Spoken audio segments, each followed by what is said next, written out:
देश की ताकत तीनों है, महान जवान, किसान और जनता महान। महान कोश के अपमान पर बवाल, अकाल तख्त व एसजीपीसी ने पंजाबी यूनिवर्सिटी को घेरा। अखंड पाठ व जांच समिति गठित। पटियाला स्थित पंजाबी विश्वविद्यालय एक बार फिर से विवादों के घेरे में है। इस बार मामला है सिख विद्वान भाई काहन सिंह नाभा द्वारा लिखे गए अमूल्य गुरुशब्द रत्नाकर महाकोश का। ये ग्रंथ सिख इतिहास और गुरबाणी के संदर्भों का सबसे बड़ा विश्वकोश माना जाता है।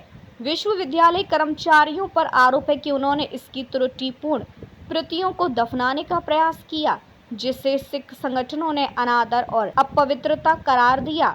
विवाद कैसे भड़का? विश्वविद्यालय परिसर में गड्ढा खोदकर त्रुटिपूर्ण संस्करणों को दबाने की जानकारी सामने आई। ये खबर बाहर आते ही सिख छात्रों और संगठनों ने बड़ा विरोध किया। दबाव बढ़ने पर विश्वविद्यालय प्रशासन के शीर्ष अधिकारियों, कुलपति, रजिस्ट्रार, डीन, शैक्षणिक मामले, प्रकाशन ब्यूरो प्रमुख पर एफआईआर दर्ज हुई। अकाल तख्त की सख्त प्रतिक्रिया।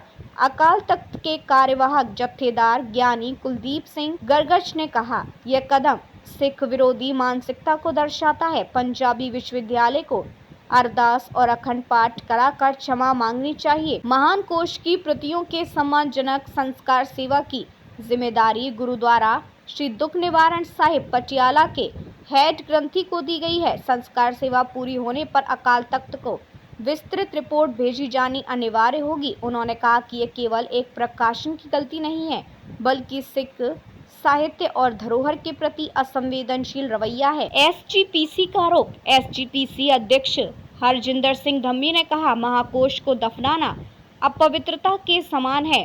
विश्वविद्यालय प्रशासन को इस कदम से पहले एसजीपीसी से परामर्श लेना चाहिए था। इस हरकत से पूरे सिख पंथ की भावनाएं आहत हुई हैं। पंजाबी विश्वविद्यालय प्रशासन को सार्वजनिक रूप से माफी मांगनी चाहिए। पृष्ठभूमि। महाकोश क्यों इतना महत्वपूर्ण है? भाई काहन सिंह नाभा 1861 से 1938 द्वारा रचित यह ग्रंथ सिख इतिहास की सबसे बड़ी उपलब्धि माना जाता है।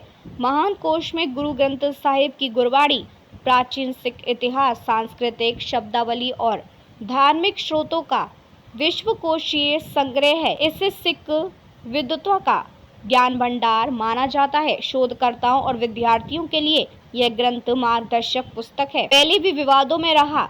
पंजाबी विश्वविद्यालय ने पहले भी त्रुटियों से भरे संस्करण प्रकाशित किए थे। सिख विद्वानों और संस्थाओं ने इसका विरोध किया।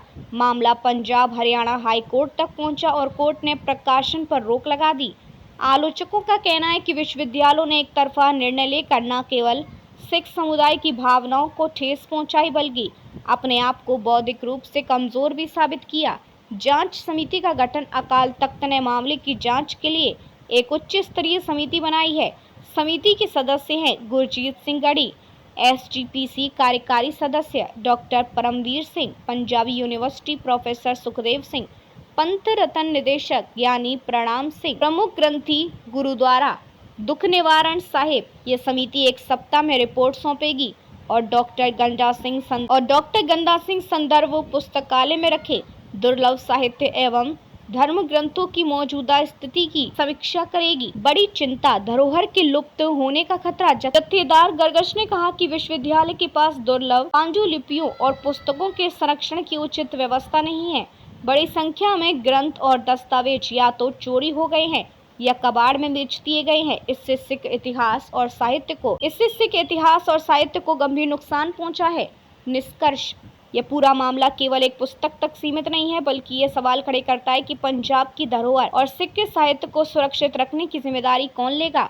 अकाल तख्त और एसजीपीसी ने स्पष्ट किया है कि सिख विरासत के प्रति किसी भी तरह की असंवेदनशीलता बर्दाश्त नहीं होगी। अब सबकी नजरें विश्वविद्यालय प्रशासन और जांच पर हैं।